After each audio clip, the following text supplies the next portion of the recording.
एक एमबीए महिला ने दिल्ली हाईकोर्ट में अंतरिम गुजारा भत्ता के लिए अर्जी लगाई।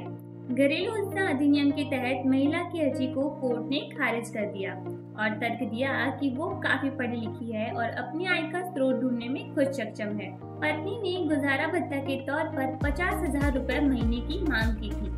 कोर्ट की सुनवाई के दौरान ये पाया कि मेंटेनेंस मांगने वाली पत्नी एमबीए है और अपने पति के बराबर योग्य है। उसका पति जो पेशे से डॉक्टर है लेकिन इस समय बेरोजगार है। गुजारा भत्ता यानी मेंटेनेंस को लेकर आमतौर से ऐसा लगता है कि इसे तलाक के बाद पति अपनी पत्नी को देता है, पर ऐसा नहीं है। आज के वीडियो में आप जानेंगे कि किन किन कंडीशन में कौन कौन लोग गुजारा भत्ता यानी मेंटेनेंस के हकदार हो सकते हैं। पहले तो ये समझते हैं गुजारा भत्ता यानी मेंटेनेंस का मतलब क्या है।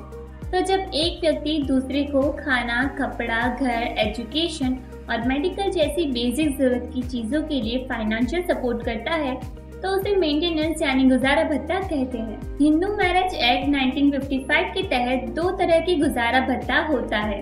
पहला अस्थायी भत्ता यानी टेम्पररी मेंटेनेंस और दूसरा स्थायी भत्ता यानी परमानेंट मेंटेनेंस। जब तक कोर्ट की कार्यवाही चल रही होती है और शुरुआत में खर्चा करने के लिए रकम नहीं है, तब सेक्शन 24 के तहत कोर्ट का फैसला आने तक शिकायतकर्ता को गुजारा भत्ता मिल सकता है।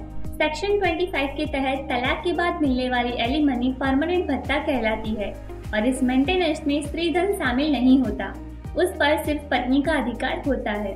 भत्ता कितना होगा ये पति की आय, संपत्ति, जिम्मेदारियां आदि को देखते हुए कोर्ट तय करता है।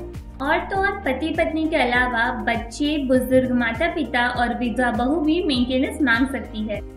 तो चलिए जानते हैं कि कौन सी सिचुएशन में पत्नी पति के पास मेंटेनेंस मांग सकती है। पहला, पत्नी ने पति को तलाक दे दिया हो तब। दूसरा, पति ने पत्नी से तलाक ले लिया हो तब। तीसरा, तलाक के बाद उसने दूसरी शादी नहीं की हो।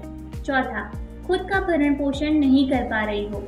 अब जानते हैं कि कौन सी सिचुएशन में पत्नी पति से गुजारा भत्ता नहीं मांग सकती। पहला, पत्नी खुद की कमाई से खुद का भरण पोषण कर पा रही हो।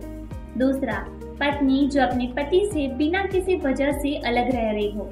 तीसरा, पति और पत्नी आपसी समझौते से अलग रह रहे हो। चौथा, पत्नी का शादी के बाद भी किसी और से रिलेशन हो।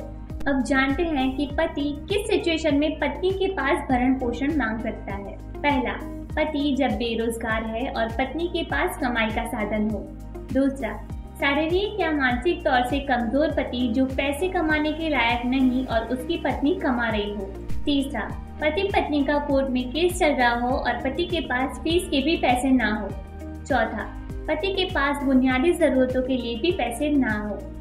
चलिए अब जानते हैं कि बच्चे कब मेंटेनेंस मांग सकते हैं। इसमें एक पॉइंट ये है कि नाबालिग बच्चे इस धारा के तहत अपने पिता से भरण पोषण यानी मेंटेनेंस की मांग कर सकते हैं। इनमें जायज के साथ नाजायज बच्चे भी शामिल है। वो बालिग बच्चे जो शारीरिक या मानसिक तौर पर बीमार है अपने पिता से भरण पोषण की मांग कर सकते हैं। अब जानते हैं बुजुर्ग माता पिता के बारे में। बुजुर्गों को financial security, medical security, maintenance और प्रोटेक्शन देने के लिए सीनियर सिटीजन एक्ट 2007 लागू किया गया है और इसके तहत अपनी बुनियादी जरूरतों को पूरा करने वाले बुजुर्ग यानी माता पिता अपने बेटे से भरण पोषण की मांग कर सकते हैं।